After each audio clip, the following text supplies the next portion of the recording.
Coming up on this episode of the Mario Rosenstock podcast. I sold out the Gaiety in a month, and walking out on that stage and just looking at the crowd and everyone is cheering and everyone is roaring, and I'm going, this is a fella from Ballymun that came from a totally dysfunctional family, left school with no education, was living in London at 16 years of age and went on a horrible road of addiction and homelessness and all this stuff, and people didn't want to know me and people avoided me, and there was 1,250 people who made it their business that night to come and see me and listen to me, and I just thought, fucking hell, like this is some turnaround, you know.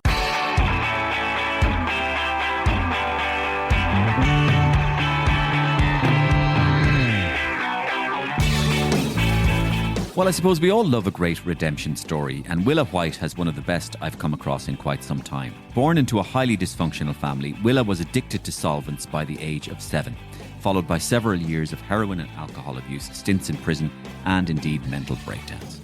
The story of how Willa got clean and into a good place in his life and head is a real lesson in tenacity for all of us, a lesson in resilience and the power of being surrounded by good people. He joined me here on the podcast a couple of years ago to tell me that story, but so much has changed and happened in Willa's life since then. Good things and bad. We thought we'd catch up with him again. So I asked him to come back into the studio for a catch-up, and we got stuck into another great conversation. I turned the corner and the car was clamped, and I went, for fuck's sake. And I just opened the boot, I took out a lump hammer and I got on my knees and I smashed the lock off. And I took the clamp and I put it to the side of the wall. And I got in the car, and the guy that was in the play got in the car with me, and he shut the door, and there was silence for about 5 seconds, and he went, "So you're a reformed criminal?" The difference between spirituality and religion is that religion, I feel personally, is for people that want to go to heaven, and spirituality is for people who've been to hell. And I've been to hell a couple of times. I got a moment of clarity in prison, and I said to myself, I said, do I really want to live my life like this? And I knew there was more to life, and I knew I'd something to give. Knew I was a better person than the one that I had become through the use of drinking and taking drugs. What's a prison audience like? Same as any other audience? Well, it's great to have a captive crowd, isn't it? Boom, boom. Willa's new show is called Dead Man Talking, and you should definitely check out the details and see if you can make it along. Right after you hear our full chat, which is coming up in just a couple of minutes' time. But first, listen, everybody now has realised that my new sponsor is Deluxe Bathrooms. It's becoming a big splash. Even Christy Moore is onto it. Oh yeah, it's Christy here. I've decided to feck the Bowron out into the recycling bin and start doing dance music for the young creators. So here we go. Oh yeah, it's time to dance, time to break out the smiles. It's time to boogie, time to hit the tiles. And when I'm looking for tiles, I hit all institutions. But only one place fills my tiling solutions. Deluxe bathrooms. That's the one, girls. And tiling solutions. Up in Dundalk Retail Park there. Get up to Deluxe. And little you'll pay. 'Cause they've gone stone mad this month of May. Oh yeah, 70% off. You just can't fail to beat Deluxe with their May Madness sale. Girls. Deluxe bathrooms. Oh, Little Island. And tiling solutions. Oh, they're down in Cork, but get into the Little Island and Dundalk Retail Park, diddly I to do. May Madness sale. Gone stone mad. Good luck. And my thanks to Deluxe Bathrooms and Christy. Deluxe Bathrooms, of course, Ireland's premium bathroom and tile retailer. Get in there if you can.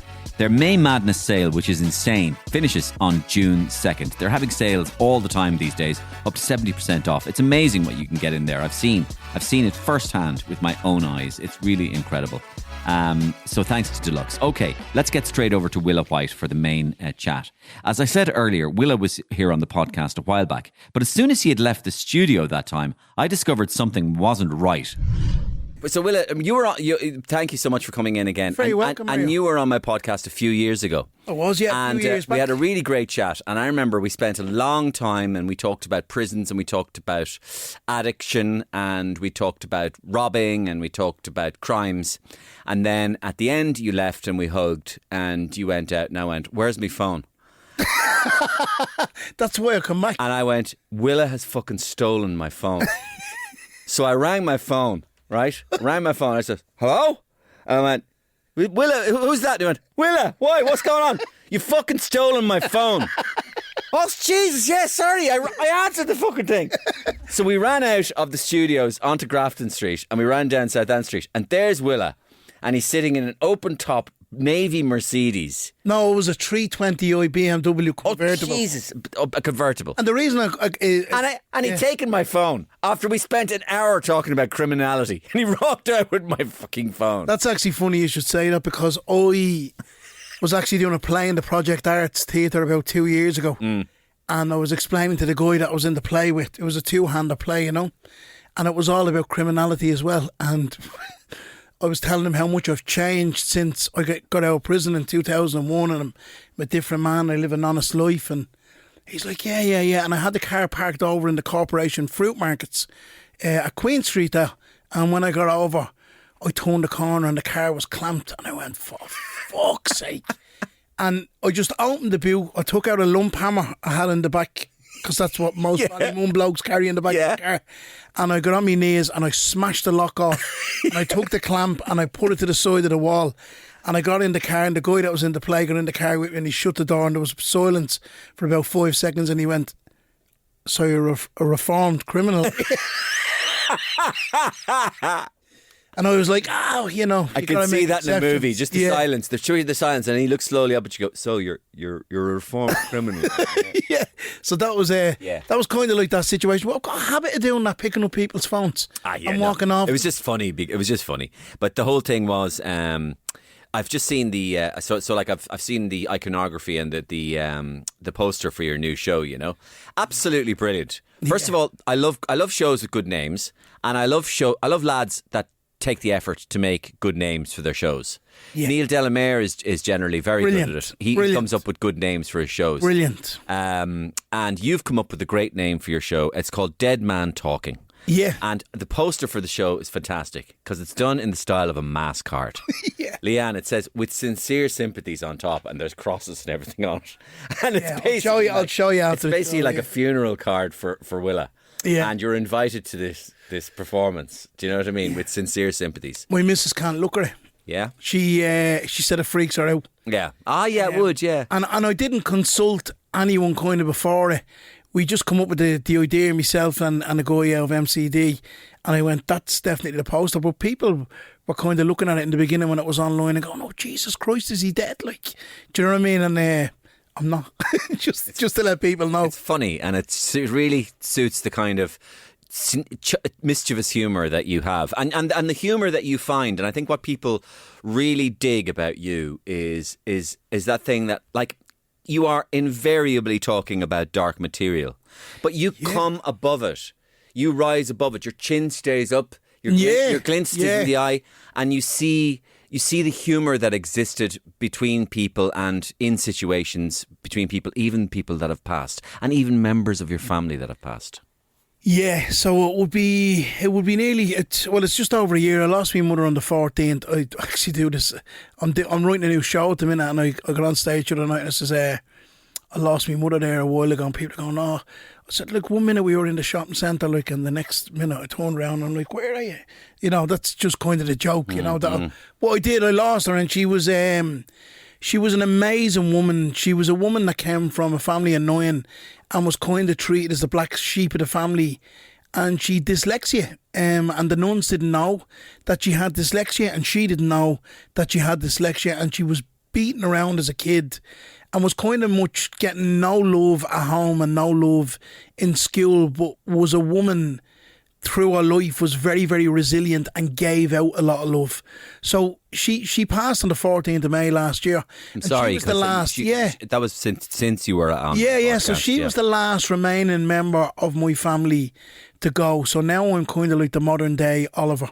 You know, my missus just be making the dinner and she'd start singing "Food Glorious." No, she doesn't. But that's kind of the way I feel. So the show, in a sense, is called Dead Man Talking, because realistically, and the reality of it is that I should have been dead many a year ago. I mean, one incident that happened to me in a psychiatric hospital when I was 19 is that I tried to hang myself. And if that had have happened, obviously I wouldn't be here today.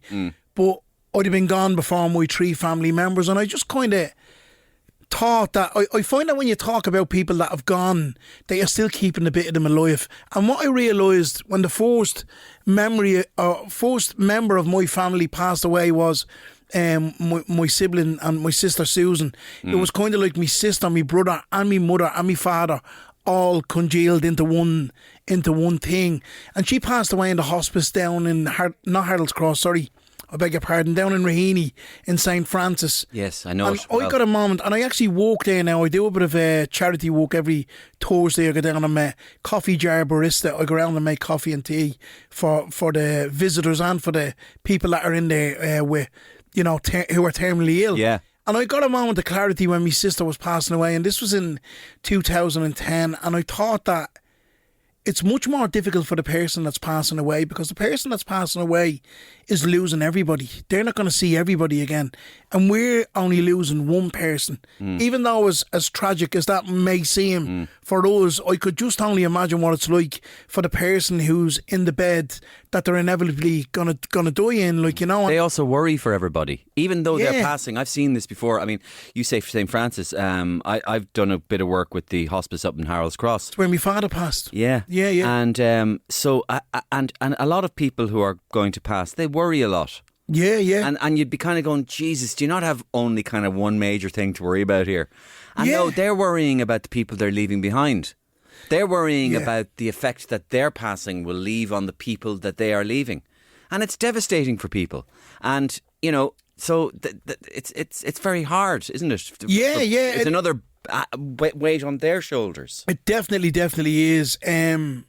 I think the most intimate moment that I ever had with my father was when he was passing, because my father and myself would have had a very, very difficult relationship growing up, because my dad suffered from trauma a lot more worse than me and the household he came from, and he'd no way to channel it. And as we spoke about before, there was violence and there was drink in the home. But when I got acceptance and learned to love this man and understand where he came from, I was kind of very privileged and very honoured to be there with him.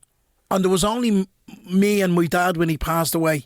And I believe it was meant to be. It wasn't a coincidence. It was fate. I believe in fate. And it was great just to be able to be there with him, and that he wasn't alone, and be able to hold him and kind of let him go, So the show realistically is about me talking about loss, love and laughter, really. And in what context?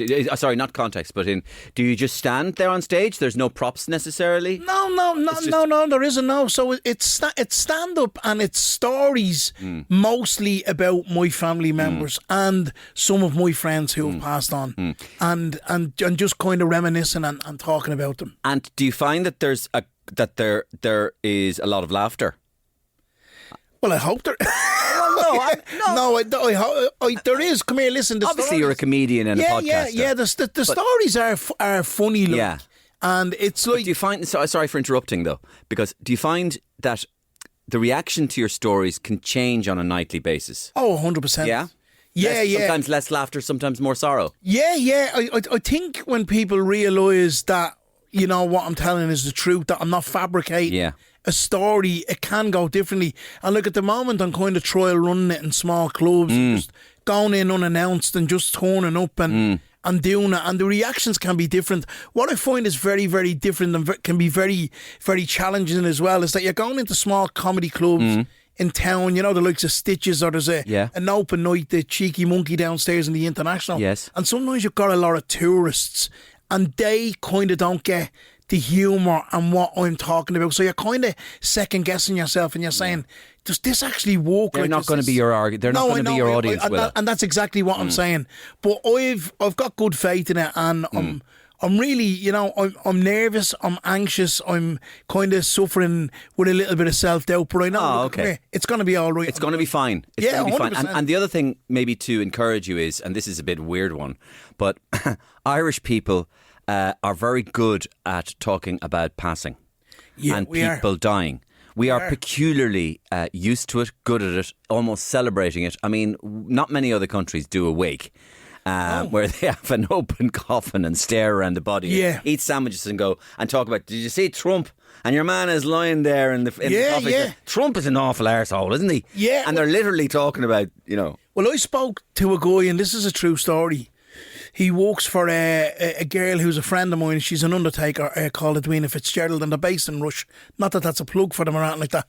But there's a whole brother-in-law works with him, a guy called Justin, big burly fella, and he was telling me he was going into a hospital in town one time to collect the body, to obviously to take from the mortuary to bring to be embalmed or whatever was being done. And when he opened the drawer, the guy's foot moved in the drawer. The guy was still alive. What? In the drawer. Yeah, I thought he was joking. Apparently he'd went into a diabetic coma or something like that. He'd be pronounced dead. Yes. And they brought him down and they put him into the drawer, and he ran into the mortician, whether it was embalmment or the matter, I don't know which hospital, and he said to the person in the mortician, said, this guy is his foot is at the move. Yeah. And when they got him back out, he was alive. Unbelievable. It sounds like an episode of I know. Only Fools and Horses. Yeah, but there you go. So Yeah. No, it can happen, yeah. It can happen. Just when you said there that you're the last surviving member of your family, yeah. it reminded me of a little epithet that I'd heard recently. And that is, it's not the family that you come from that's most important, it's the family you make. Oh, very nice. I like that.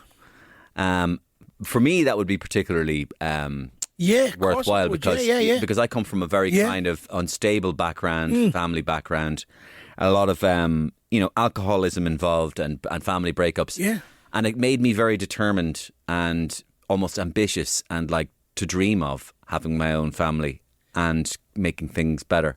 Yeah. And so that kind of made a lot of sense for me. We're kind of cut from the same cloth in a sense that we've broken the chain of what went on in our family. Yeah. Because my father used to talk about, even when I was using and when I was drinking, used to talk about fellas that didn't drink and didn't smoke and had a house and had a car, and these were things that were kind of just dreams for me at the time, because I lived in a council flat with my dad in Ballymun. My dad never drove a car, never had his own house, never kind of, had that kind of stability in his life. And when I come into recovery, I kind of became that person that my dad spoke about. I was the fella, that had the car and had the house, and look, material things are great, and I get all that.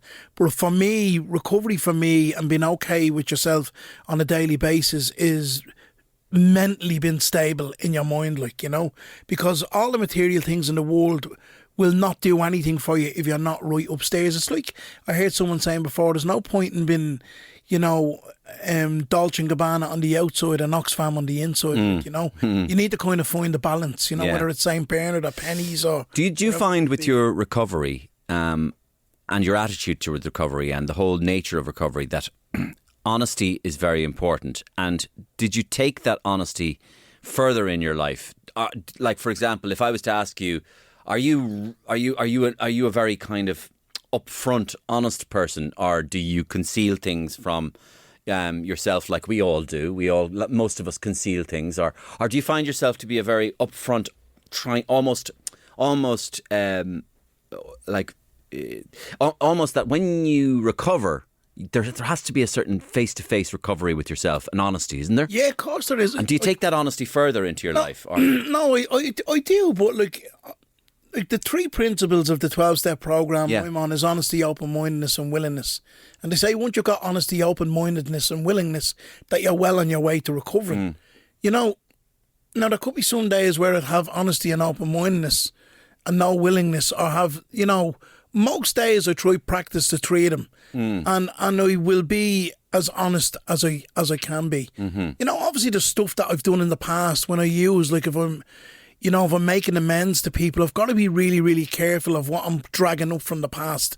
And I don't really want to drag something up that, maybe might cause more hurt for people. I understand. So in situations like that, I make indirect amends and I'll do something else, you know, or I'll make amends somewhere else, or I'll take people for dinner, or I'll, you know, whatever it might be like. But I do try, what you says, I do try to be as honest as I can. Yeah. If I can't be honest with myself, I find, Mario, that I just can't be honest with other people. Like, and I think people know when you're not telling the truth a lot of the time. You know, there's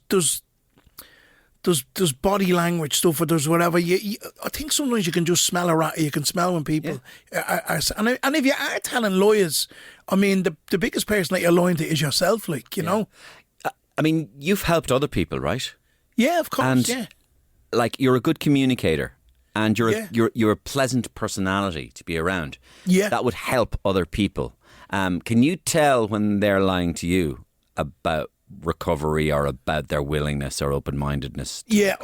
Well, most people that I try to help, and I always try to help people that want to be helped. If somebody doesn't want to be helped, I cannot do anything for them. I actually just spoke to a guy earlier on. He was telling me about his sister, that she was strung out on crack cocaine. She was 42 years of age, and he says, we ran here and we done this and we brought her to treatment centres, and I just told him, I says, you're wasting your time. I says, all you've got to do is show the person that you're supporting them. I says, send them a message every now and again. I give them a phone call and say, look, we're here for you. We love you. We love you. And when you want to stop, we're going to help you. Because addicts, whether they're drug addicts or whether they're alcoholics, have all the tools in the bag to manipulate people and to try to do the best that they can to get money out of them for whatever the poison might be. So I just kind of, you know, I meet people that I've used with before in the past, and a lot of, you know, I can be guilty sometimes of giving people money.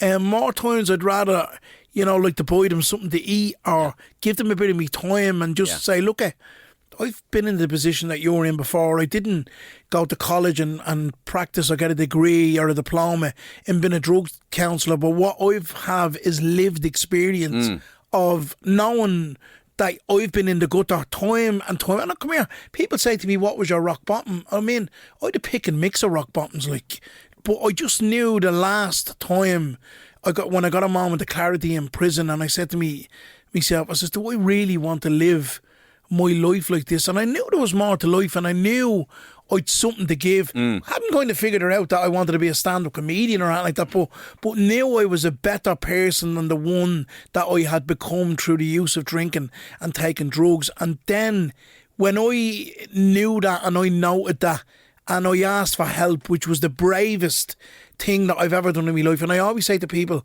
there's no weakness in asking for help. It is a really brave thing that you're going to do. And when you ask for the help and you truly had enough and you've surrendered, you can move on. Why did you try to kill yourself?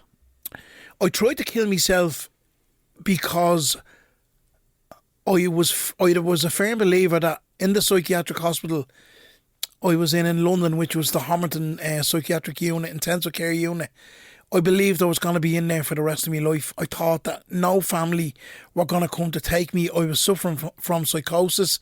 I thought that people were inevitably in the end going to kill me, and I was going to beat them to it. And I remember it. It's not as if it was a blur or anything like that. I distinctly remember ripping the sheet in my bed, and I remember putting it around the window frame and tying it, and I remember jumping off the window ledge. And a black lady who used to call me uncle for some reason or other, she just happened to be walking by the room and see me and come in and raise the alarm. And they come in and took me down off the window, obviously in time. So what age were you? I was 19 at the time. Yeah. And was this a drug-induced psychosis? Yeah, it was. It was a drug. But what drugs?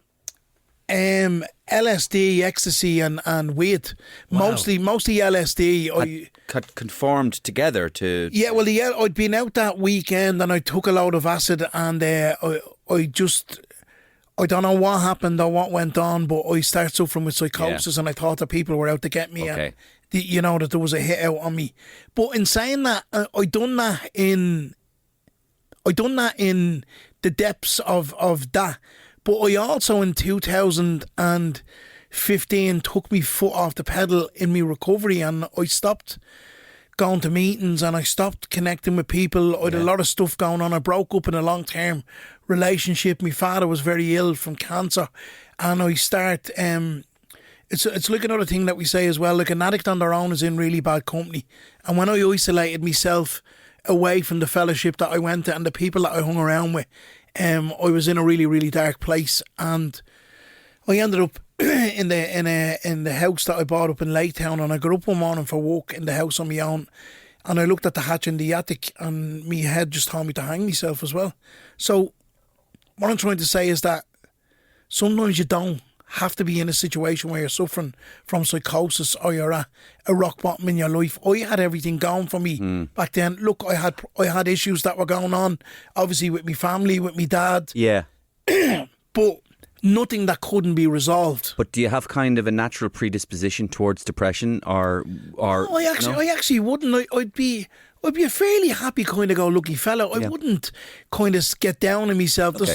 I don't know when I'm falling short, and my partner at the moment would know when my levels, when I need to go and get a meeting, or when my behaviours, I should say more so, if I'm a little bit tetchy or I'm a little bit, moany or whatever it might be. And then I just kind of need to pull the ship into the dock of recovery and get myself sorted out and kind of refuel and get back out and sail kind of a little bit more gently in the world of life, That's the way it is. But no, on the whole, I'm okay. I kind of think a little bit lately, I've put on a bit of weight and I'm a little bit down about that. I spoke about it last night. But I mean, the problem again lies with me. Like I can give out about it, or I can do something about it.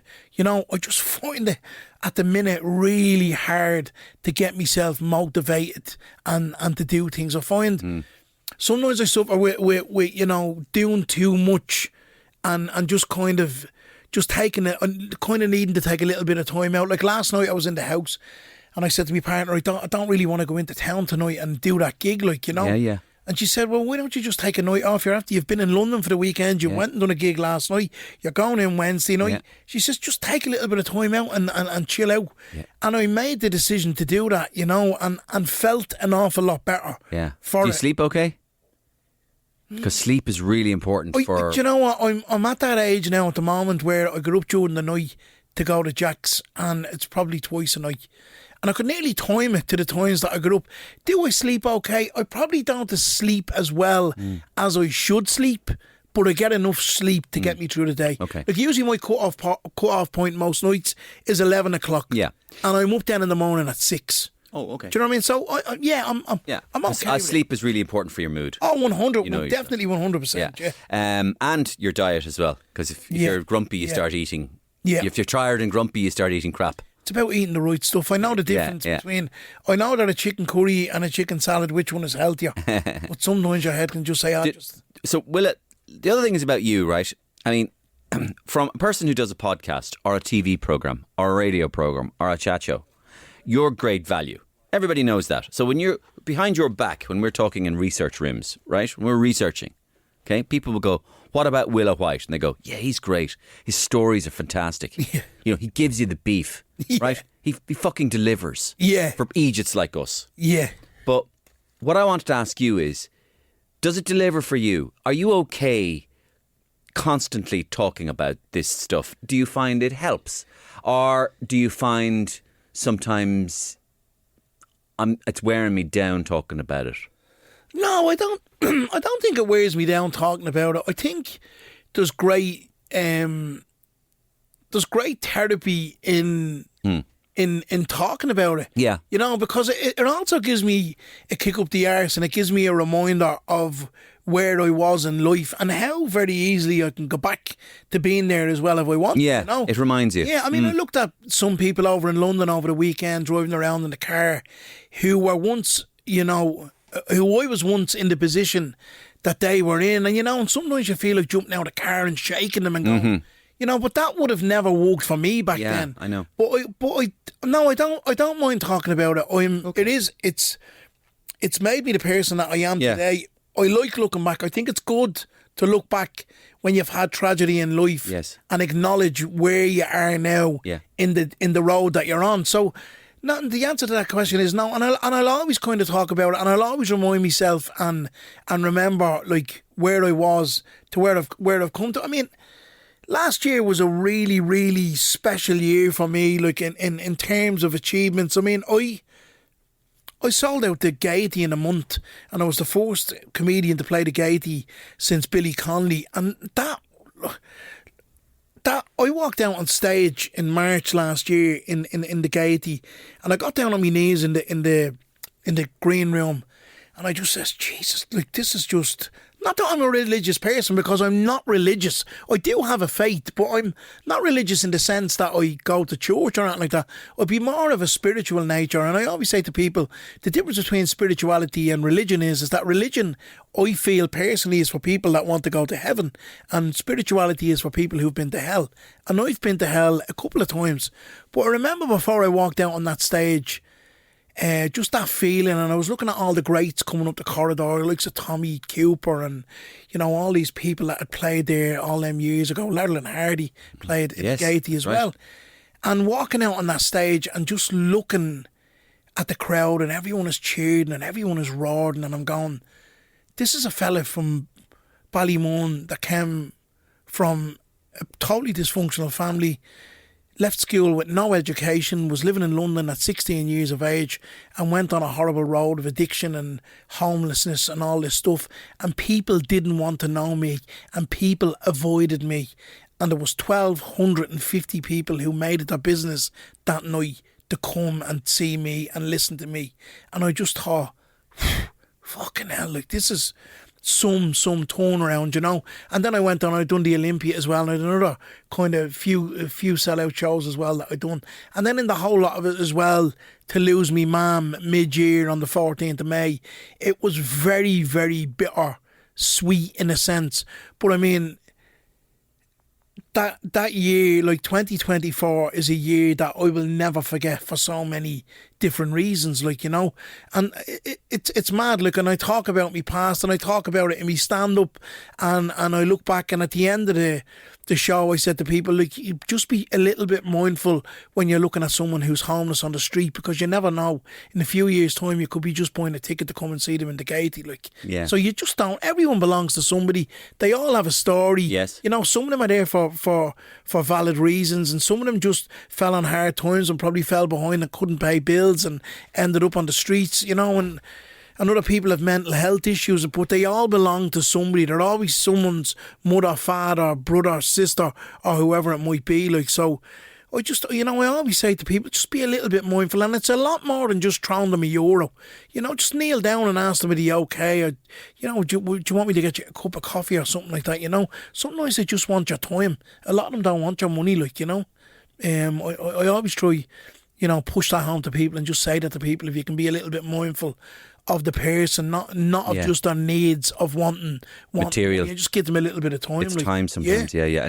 And it's also recognition that they're there. They're a human being. Because when people are walking by you and all you can see is their knees, you can be forgiven for thinking that people don't see you. Exactly. And so they need to be seen. We all need to be seen. Yeah. We definitely do. It's you know, it's the way the economy is at the moment, and I always say as well, there's not enough done in the homeless services for people, and I know some people want help and other people don't want help. I also get that as well. But the idea that some people want to be homeless. This is a conversation we could have, you know, for days and days. But I just always stress and say to people, just be a little bit mindful. Like, you know, and the reality is, come here, we're all only one situation from ending up homeless on the streets. Like, completely, something could just happen in life, and before you know it, you're there, and you're completely, Willa. And people in the Western world, like if you look at America or whatever, right? They are one paycheck away from the street. They're living paycheck to paycheck, and many people in Ireland are living paycheck to paycheck as well. 100%. I mean, you know, inflation is going up, everything is going up, coffee's going up, and nobody's wages seems to be going up. Yeah. I mean, if you're putting everything up in the country, Jesus, put the wages up to match what's going up with everything else, like, you know. Okay, so you're okay talking, and that's fine. And because the reason I ask you is because whenever I talk to you or to, like, I remember when I talked to the two Norries as well, right? Yeah. I was elated for the rest of the day. I was just on a high for the rest of the day. And I suppose I could rationalise that. And I said, why was I so happy for the rest of the day? And it was because I was I was getting a lot of honesty put to me. Yeah. And brass tacks, the basics of life, were just put in front of me. And the things that all that matters was put in front of me, and I just felt good after knowing that. Yeah. And so it lifted me in a funny way. Well, there was no bullshit about it. Yeah, well, it just gives you a little bit of clarity as well, I suppose, sometimes on your own life and where you're at, and gives you a little bit more, of an attitude of gratitude for what you have. That's what you it. have in your I wrote down in my thing, even just like Instagram. We're all full of mantras these days. Yeah, of course we are. Willa, and down the thing. So I even write down. I just wrote down something simple: gratitude. Stop. Work hard. Stop. Drink little. Stop. Eat well. Sleep. If you just do those basics. But gratitude is the first word I wrote down. Be grateful for my health. Be grateful for my family. Be grateful. Yeah, exactly. Like we, gratitude. I think should come into, most people's life. And I know. Look at you. We get up and we all have issues and we all have challenges and whatever it might be. But once you're in the game and, once your feet touch the ground in the morning and you're breathing and you're in somewhat half decent shape, mentally and physically, you're in with a shout. Like I heard a fella saying there a while ago that you don't, like people think that they have problems in life. And I say that a little bit, aloof and a little bit lightly. But I mean, then when you get a health problem, like if something happens, if you got something terminally, then you only have one problem. So all the other problems don't matter anymore. Correct. The NCT on the car, the bill that needs to be paid, this kid's school uniform. Look, if you're diagnosed in a doctor's surgery that you're terminally ill, suddenly now you've one problem. And everything else is irrelevant. Like, that's so, right.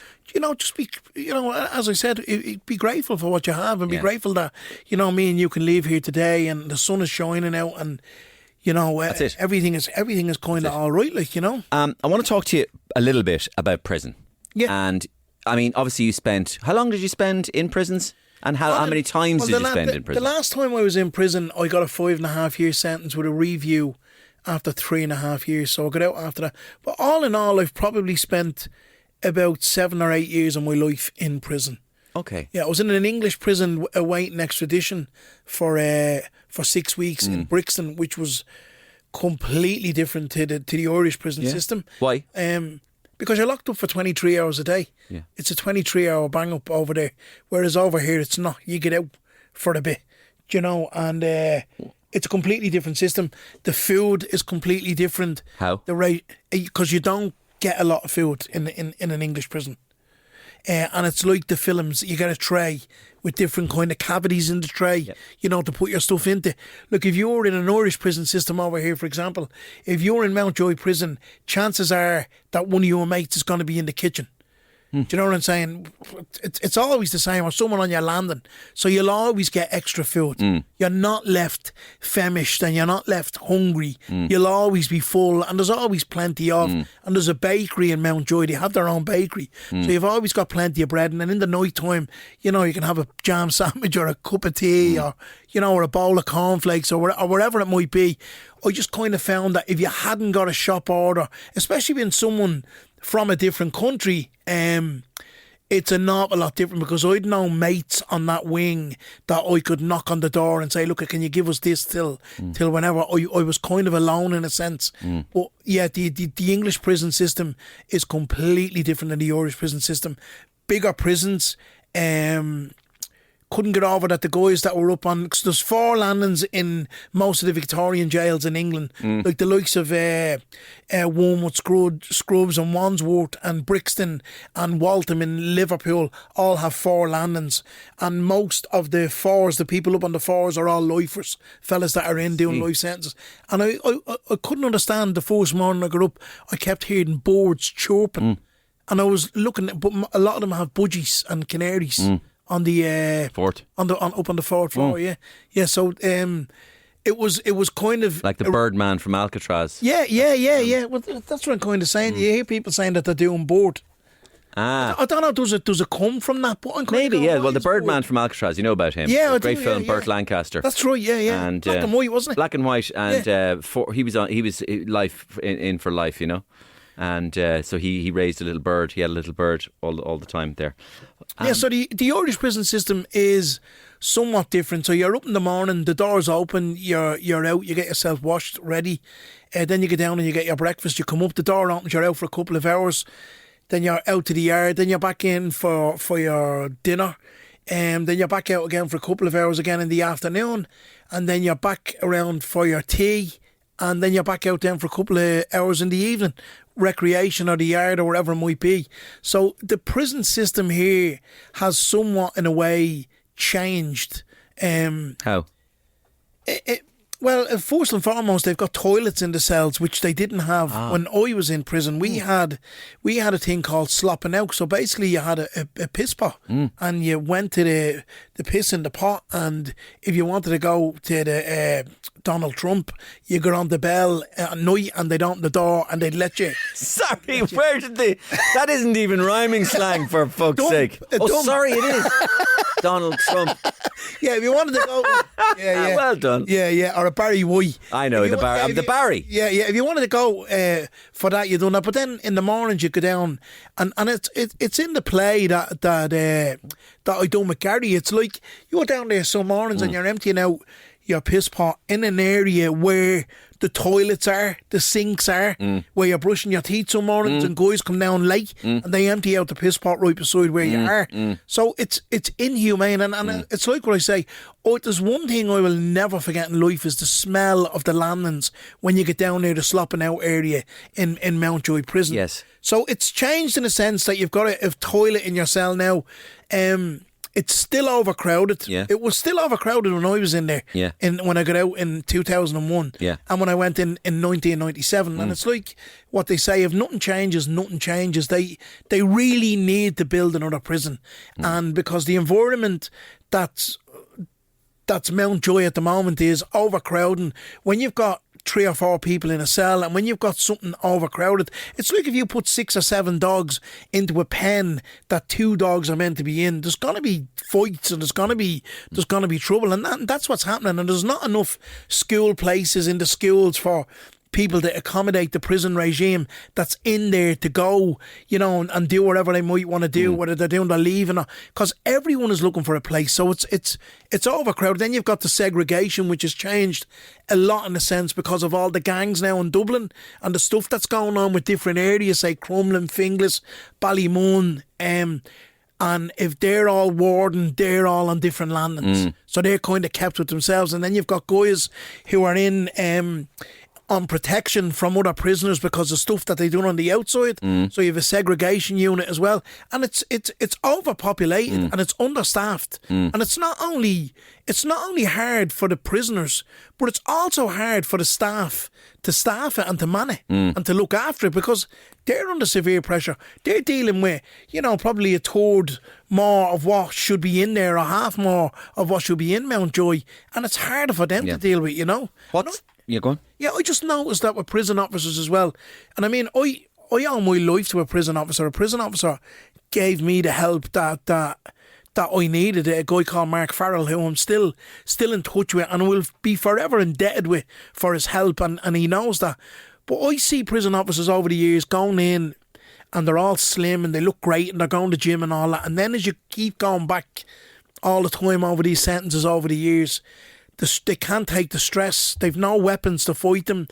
They turn to the drink. They get a bit heavier, and they get to that. They just can't give a fuck anymore about what's going on in there. So it's stressful not only for the prisoner, as I said, but also for the staff that's there, and also for the people that run the school and everything that goes on to make the dynamics of a prison kind of work. I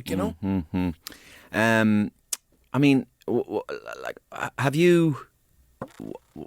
have you thought about? I mean, when was the last time? When did you leave? I got out of prison I got out of prison on the 4th of April 2001. Okay. That was the last time. 24 years ago. Yeah, I was in prison, and I've been back to prison loads of times since then. I went in and done workshops with John Cleary. Yes. Who's another smashing Irish comedian. Was very big and instrumental in the Savage Eye. Yeah. And I went in and I went in and done a great gig with I've done a lot of gigs in there. So I went in with Neil Delamere and Jarlath Regan one time as well, and that was a... What's a prison audience like? Same as any other audience? Well, it's great to have a captive crowd, isn't it? Boom, boom.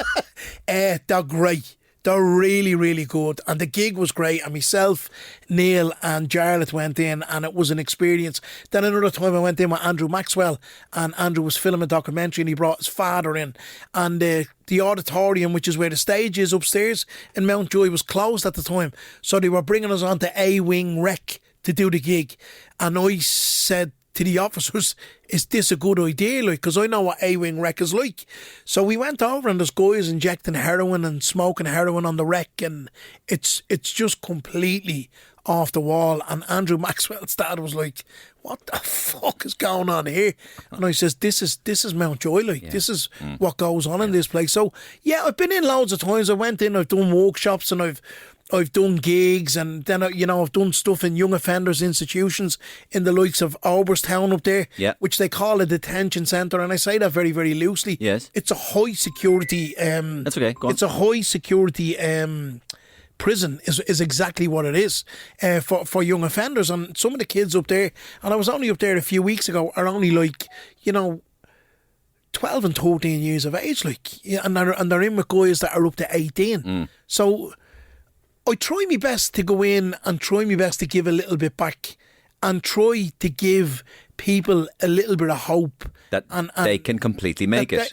That they can do exactly what I've done. That there's nothing to stop them, from doing what I totally, Willa. If you see somebody that's doing it, you can do it. Oh, 100%, Mario. Like it's like, I never had anyone in my life or anyone come into prison when I was there to give me that little bit of guidance and to give me that little bit of push to say, look, I was in your position and, this is what I done and this is how I got from here to here. Yeah. I never had that. And maybe if I had, who knows, I'd have probably got to where I needed to go a little bit earlier. But I believe the apple falls when it's meant to fall, and I believe all the times that people tried to intervene and tried to help, and I just wasn't ready. Like I just hadn't had enough. Like, and I drove through Wood Green there the other day with my daughter in the car, and I remembered the times that I slept rough on the streets in London, and I'm not ashamed. My kids know about me past. The play that I done the examination, me two kids have come to see it, and it's all fact. None of it is fiction, and I'm not ashamed. I was kind of lucky in a sense that when me two kids were born, they were born when I was in recovery. Like, so my kids have never seen me drunk, or they've never, I was clean, when my kids were born. So you talk about being honest. I've nothing to hide from my kids. I mean, my past, as I says earlier on, defines the person who I am. So I think honesty is the best policy. Yes, and I'd rather me kids know from me where I was, what I done, and how I've got to where I am, than to hear it from someone and get second-hand information and probably be fed a load of shit, like, One word.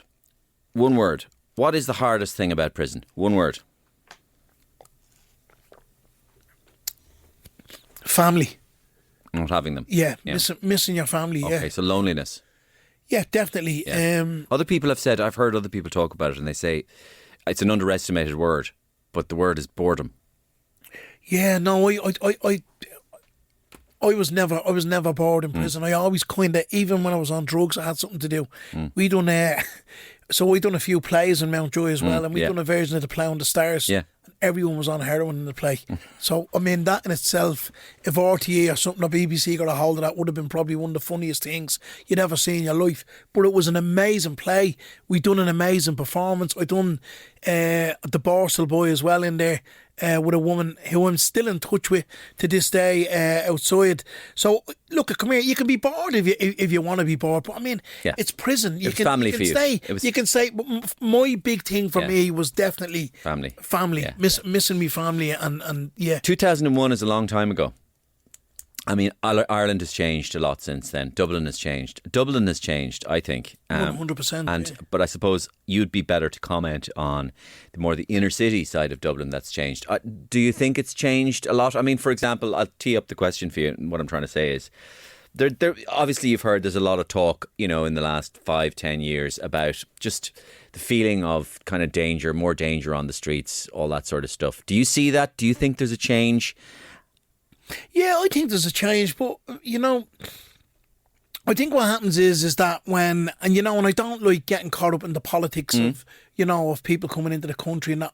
And that's not really what I'm talking about. No, I know, Yeah, I understand that, but I think a lot of the time, when there is stuff going on in the north inner city or south inner city, people hone in on people that have come to the country. Yeah. There's a lot of stuff going on with our own. I know. There really is. Definitely, I think Dublin is a more unsafe county at the moment. Yeah. I think you've really got to have your wits about yourself and have your bearings and know what you're doing walking around the city centre. I think it's sad that, from an ex-drug addict's point of view, that there's still addicts on the streets and it's more prevalent, and and there's foreign nationals on the streets. I don't think anybody that's in emergency accommodation should be thrown out onto the street with kids during the day. Yeah. I think if you're in an emergency accommodation, that you should be allowed utilise the property every day and not just have a time structure to get out. But the city has definitely changed. As a person who knows the inner city, and as a person who has used drugs, and a person who's been in prison and has committed crime, and as a person who knows the inner city and knows Dublin, I mean, what are the sequence, or what are the combination of things that people need to get right to try and make this better? I mean, if you ask me, right, I'm a bit thick about it, so I'll just be, I'll probably go, well, as a person who walks around the streets, I always feel like, for example, I love Rome. Okay, so I like Rome. Why do you like Rome, Mario? Well, one of the things I like about Rome is I feel safe. Why do I feel safe? Well, because there are dudes with uniforms on, with big muscles, and they have guns, and they stand in front of tanks, and nobody messes with them, and everybody feels safe, right? So if I was walking down O'Connell Street and I saw a lot of guards on O'Connell Street who were vigilant and on it, then people would feel safer. But unfortunately, there isn't.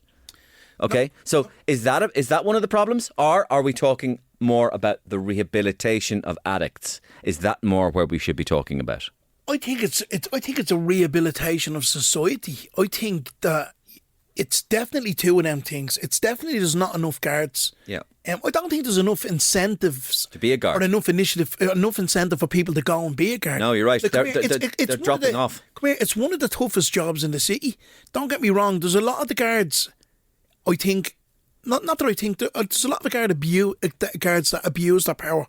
There's a lot of guards that I know, even from my experience being in recovery, when I'm stopped in a car, that there's an attitude where I think, I think they should treat us the way they treat their own family and speak to us with a bit of dignity and a bit of respect. Like, they're meant to be serving. So you're saying that there is a bit of a flaw in guard training? I definitely think there is. I mean, they're giving them a baton and they're sending them out into a war zone. Like, I mean, come on, for Jesus' sake. Oh, so they're under-tooled. I think the best thing they've got lately is that they look a little bit trendy because they're wearing baseball caps. But I mean, a baseball cap ain't going to stop you from someone coming at you with a machete. No. Do you know what I'm saying? No. Like, I think. So you're saying they need to be tooled up? I think the wages need to go up for the guards. Correct. I think they need to get a decent paycheck. Yes. Because they do a really tough job.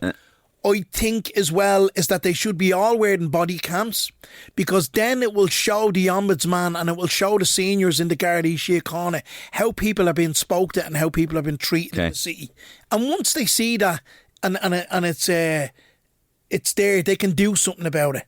Look, I know it's a tough job, and I know everybody isn't as nice as probably yourself when stopped by the guards, but I think it has to change. Also, on the issue of, addiction and homelessness, there needs to be more resources. There needs to be more beds for people to go into in residential and treatment centres, and there needs to be more done. And obviously the help has to be there. It's too hard. And I don't mean to, sound, but it's a class thing as well. Like, like it's always when I think about it, like, you'll never see bleeding Finneog from Booterstown playing for the Irish soccer team, and you'll never see Anto playing for the rugby team. That's just not going to happen. That's grand. But what I'm saying is that it's a lot more easier from someone from an affluent area to get into the Rutland Centre, because the money is there and the resources are there for them to do it. Whereas when it's someone from the likes of Ballymun or one of these kind of working class areas, for someone that's on methadone that probably wants to try get their shit together, they've got to give clean urines, and they're in an environment where it's just so difficult to give them clean urines. They've been approached outside the methadone clinic by drug dealers. So even if you are coming down off your methadone, the temptation is there every day. They're putting it in your face. There are even some days when they know you're vulnerable, going, "Oh, here, look, there's a bit for nothing," and you're back on that roller coaster again of addiction and mayhem. What's the big drug at the moment? Is it crack? Crack is the big drug. Yeah, is that right? Yeah, crack would be the big thing at the moment, and it's come here. It's all over the place. Like, you know, it's you know, I look at people as well. The cocaine epidemic in this country is phenomenal at the moment. And from, you know, city bankers down in the financial institution to, you know, farmers in Longford. 100%. You know, and that's what's happening. And then you get the people who are on cocaine who look down on the people who are on methadone and who are on heroin. They're both the same. There's no difference. You know, the farmer from Monaghan is probably taking, you know, 10 times more cocaine and spending more money than the guy is that's on heroin. Yeah. Do you know what I mean? So I think there has to be a level playing field for everybody. I think that no matter where you're from, that we all should be given the same chances to get into a treatment centre. We all should be given the same help. We shouldn't be discriminated against because of how we were brought up or where we live. Well, Willa, listen, I think it's been brilliant to have you in again. And the show, I love the name, Dead Man Talking. Yeah. And I love your poster. And that's so funny, makes you laugh straight away. And just picturing your face as I come into the theatre and with this dead man talking and the poster, the funeral card. Fantastic. When is the show going to kick off? Well, I'm doing a work in progress in the Axis in Ballymun the 19th and 20th of June. That's the under construction kind of show. And then the big ones will be the TLT on the 4th of August. And then I'll be the first comedian to play in the National Stadium on the South Circular Road, the Buxton. And that is a few thousand people. The 2nd of August. That's a few thousand people. 2,000, yeah. 2,000 people. Hopefully I'll fill it. 2,000 people. You will fill it. You will fill it. And the other thing you're going to do is I want you to leave this podcast and I want you to leave your phone. No, don't touch my fucking phone, you robbing bastard. Fuck you. No, I want you to take from this podcast that you're going to, because I could see it was annoying you, that you felt yourself, like I think you look great, but you felt you put on a few pounds. I want you to leave this podcast and go, no, I'm going to do a little bit of walking now. Walking is the man, because walking helps you sleep. All right? Walking is good. And walking, get the podcast on, do the walk, 45 minutes. If you do that 5-6 times a week, right, it'll help you with your circadian rhythms. You Sounds like a band, Mario. Yeah, circadian rhythms. Tonight on we have circadian rhythms. And they're all on LSD. And so from psychosis. Yeah, and they put on Pound the Stars. It's just the way you sleep and wake up and sleep and wake up. Yeah. Walking really helps. And apparently it's one of the best exercises you can do. Walking. Well, I'm gonna take that on board. Please leave this podcast and just take that from me. Going, I will. I was on Mario's podcast and one thing I took away was I'm going to walk a bit more. Didn't take his phone, but I'm going to walk a bit more. And use your phone to count your steps. Not my phone. Thanks. I really appreciate you calling me back in again. Absolutely. Willa, I love having you on. Pleasure. And I'm going to feel great for the rest of the day after seeing you. So I'm going to feel great for the rest of the day for seeing you. Take it easy, buddy. Thanks so much. And my thanks to Willa White for coming in and catching up with me after all these years. Great to see Willa looking and sounding so well. And please catch his show, Dead Man Talking, at some stage in the next couple of months. August 2nd is his big gig, I think, in the National Stadium. And he'll be at selected theatres from then on. My thanks, of course, to Deluxe Bathrooms. Their May Madness sale ends on June 2nd. Thanks to them for sponsoring me. And, of course, to you, the most important aspect. Please tell one other person if you can about this podcast. Okay, see you. Same place next week.